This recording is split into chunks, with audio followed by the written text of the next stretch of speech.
السلام عليكم ورحمة الله وبركاته. ازيكم؟ عاملين ايه؟ يا رب تكونوا كلكم بخير. مبسوطة جدا جدا بكل التعليقات اللي جاتني الفترة اللي فاتت، الكام يوم يعني اللي فاتوا، على الاكلات اللي احنا نزلناها. ناس جربت اكلات وبعتت لنا صور، و يعني انا مبسوطة جدا بالتعليقات، ومبسوطة جدا ان انتوا كمان جربتم، وان انتوا كمان الحاجة عجبتكم. يا رب دايما كل اللي نعمله يبسطكم ويعجبكم يا رب. النهارده طبعا انتوا امبارح كنت يومكم مع جوجي. جوجو عملت لكم طبعا امبارح المكرونه. انا شفتها كانت سهله جدا وجميله جدا وبسيطه جدا، تسلم ايديها. وهي دايما متميزه واكلاتها بسيطه وشرحها ممتع. النهارده يومكم معايا انا بقى دودو. يا رب الاكله النهارده تبسطكم. طبعا بما اننا بقالنا كفيديوهين من الكبسه السعودي للمكرونه الليبي، انا قررت النهارده ان احنا نربط الاحزمه ونرجع على ارض الوطن. اهلا بيكم في الام الكبيره جدا مصر. احنا دلوقتي رجعنا بالسلامه الحمد لله لبلدنا، وهنعمل النهارده اكلات بسيطه وسريعه بس كلها اكلات مصريه. والنهارده من محافظه اسكندريه بنحييكم، وهنبدا مع بعض وهنعمل الصدوق الاسكندراني بتكاته وحركاته وكل حاجاته. يلا بقى. النهارده بقى هيبقى فيه وصفتين من الصدوق. اول وصفه هي الصدوق بالطماطم. دي وصفه سهله جدا بسيطه جدا وبتبقى سريعه، وممكن تعمليها يعني لو مستعجله عندك مشوار اي حاجه. كل الخامات او كل مقاديرها اللي بتتحط حاجات بسيطه جدا وسهله. ده توم مهروس او مدقوق، او مقطعاه حتت صغيره زي ما تحبي اعمليه. ده طبعا الزيت. معانا هنا البهارات، ملح وكام حبهان زي ما تحبيه برضو. وهنا ورق اللورا والفلفل الاسمر. يا جماعه الصدوق من الاكلات اللي اصلا متبهره، يعني هو الصدوق بهاراته عاليه، فما بحبش اكتر له في البهارات عشان ما يبقاش الموضوع اوفر قوي، وكمان بيبقى متعب للمعده، والطعم ما بيبقاش زي ما احنا متصورين.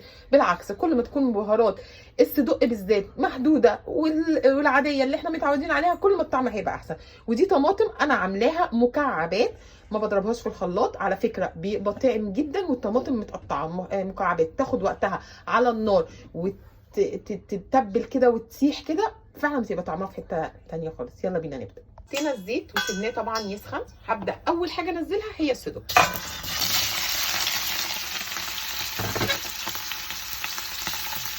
هديله تشويحه. ليه بدات بالصدوق؟ برغم ان انا دلوقتي هطلعه تاني على فكره، بدات بالصدوق لاني هديله تشويحه عشان عايزه ينزل قدامه هنا، او الجزء من الدهون اللي بتبقى جواه هنا، فيدي طعم حلو للتشويح. ما شوحته وطلعت الصدوق، هنزل التومه. طبعا مش قادره اقول لكم ان ريحه الزيت بقى بقت تحفه، بقى ريحه الصدق بقى طبعا بقى تحفه جدا. هشوحها. الريحه تحفه يا جماعه. انتوا شامين ولا لا؟ اوعى اكون شامه لوحدي، يا رب تكونوا شامين معايا. بشوحها حلو. انا دايما بقول ان التشويح ده بيرجع زي ما انت بتحبي. يعني ناس بتحب التومه بتقولك ما بحبهاش فاتحه قوي، ناس بتقولك ما بحبهاش غامقه قوي، ناس بتقولك. لكن دايما يا جماعه التومه لما بتاخد اللون الذهبي طبعا بتفرق في الطعم، انا بحس كده.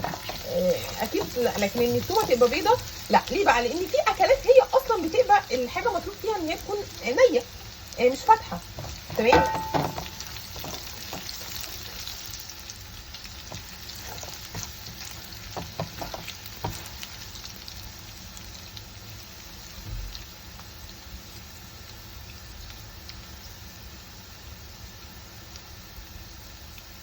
الاكله دي انا بحبها جدا.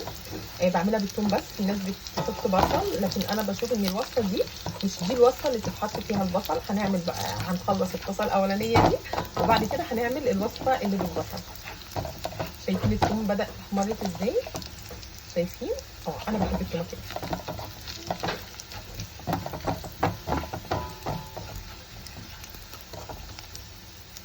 ولما تبدا تحمر كده نديها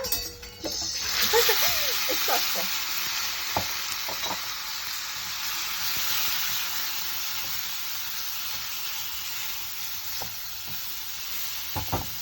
بعد الطشه دي ببدا ادي البهارات، خصوصا ان الملح بيبقى مهم جدا في الوقت ده، لان الملح بيساعد الطماطم ان هي تنزل كل الميه بتاعتها.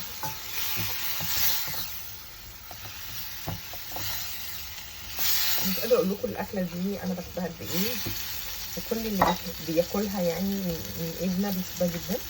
يعني انا الوصفه دي بالنسبه لي وصفه عتيقه لاني واخداها من مامتي، فانا الصراحه بحبها. هنسيب بقى الطماطم دي لغايه ما هتنزل كل الصوص بتاعها وهتتكرمل خالص، ونبدا نشوف الخطوه اللي بعدها.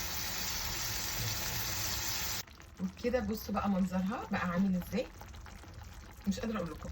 هنا بقى ببدا احط الصدق، بنزل الصدق عشان بسيبه شويه مع الطماطم والتسبيكه دي. تحفه يا جماعه، يعني حاجه وما اروع. بصوا بقى، بصوا جمالها، بصوا حاجه تحفه تحفه بقى.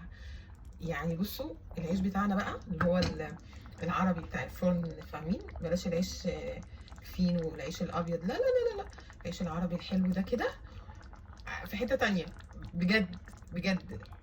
بسيبها بالكتير قوي 10 دقايق مع الصلصه بتاعتها وهنقدمها مع بعض.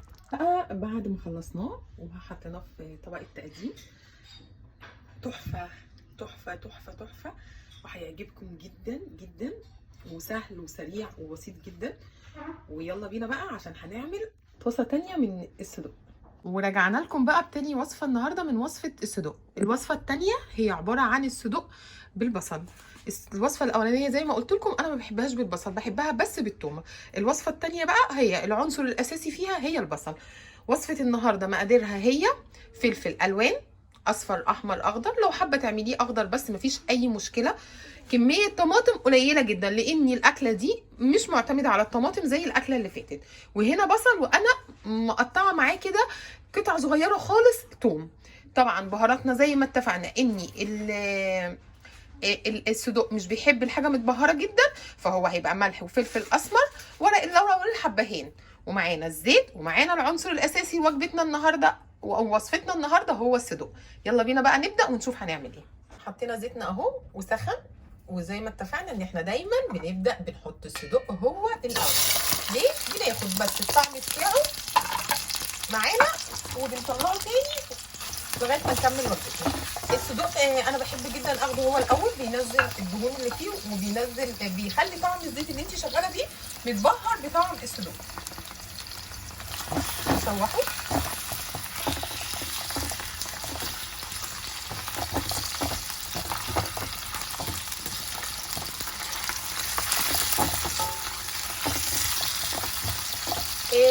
الوصفه اللي فاتت كان الصدوق فيها متقطع نفس التقطيعه دي.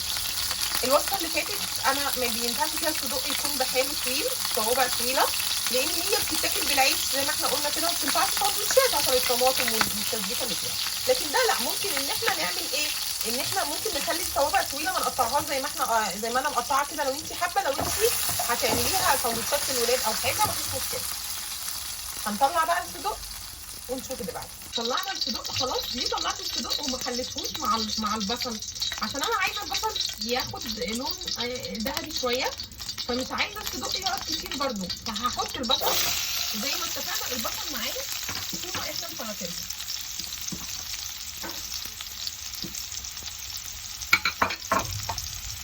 وهشوحه بالمنظر ده.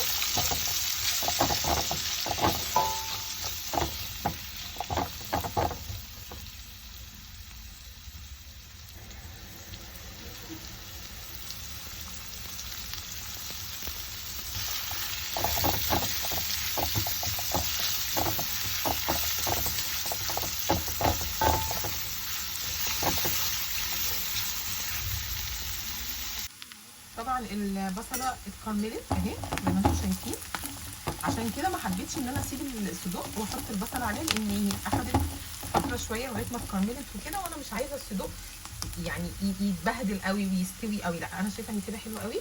هبدا انزل عليها بالفلفل الالوان.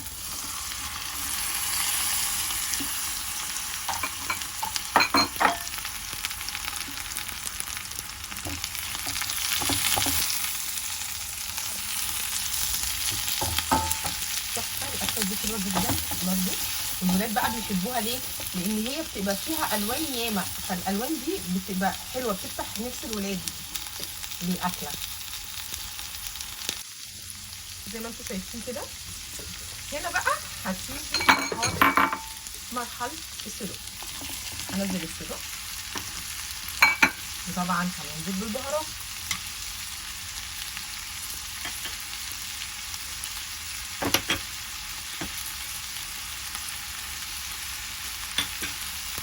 هقلب.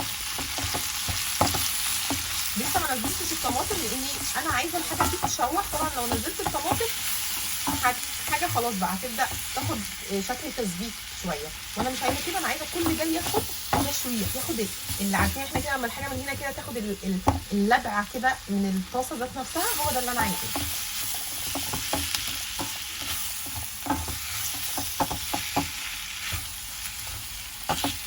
الاكله هتعجبكم جدا. انا عارفه ان طبعا الناس ياما بتعملها وان الناس كلها ما شاء الله الاكلات دي بتعملها، بس انا بحاول يعني اكون ضفت اي حاجه. جربوها زي كل الاكلات اللي في كذا حد جرب كذا حاجه من اللي كنت قايله له عليها، سواء بقى قبل ما كنت بصور عامه او بعمل فيديوهات. فكل حبايبي كانوا دايما بياخدوا وصفاتي وبينفذوها، وكمان حتى الوصفتين اللي نزلوا ناس جربتها وعملتها وانا مبسوطه جدا. بصوا الريحه بقى، انتوا شامين معايا بجد ولا لا؟ انا كل اكله بسالكم السؤال ده، يبقوا قولوا لي في التعليقات بتشموا معايا الريحه دي ولا انا بس اللي بشمها؟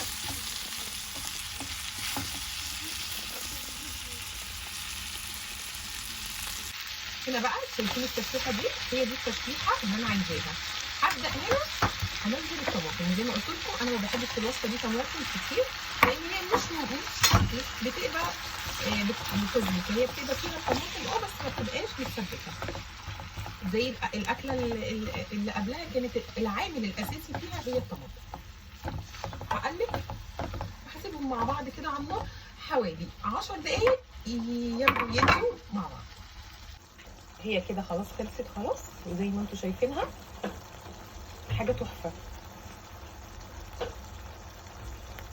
يلا بقى عشان نقدم. وبكده يبقى خلصنا وصفاتنا النهارده معاكم. يا رب تكون عجبتكم. عملنا النهارده الصدق بالطماطم والثوم بس من غير بصل، وعملنا النهارده الصدق بالبصل والفلفل الالوان. ويا رب يكونوا سهلين وجربوهم وهستنى رايكم.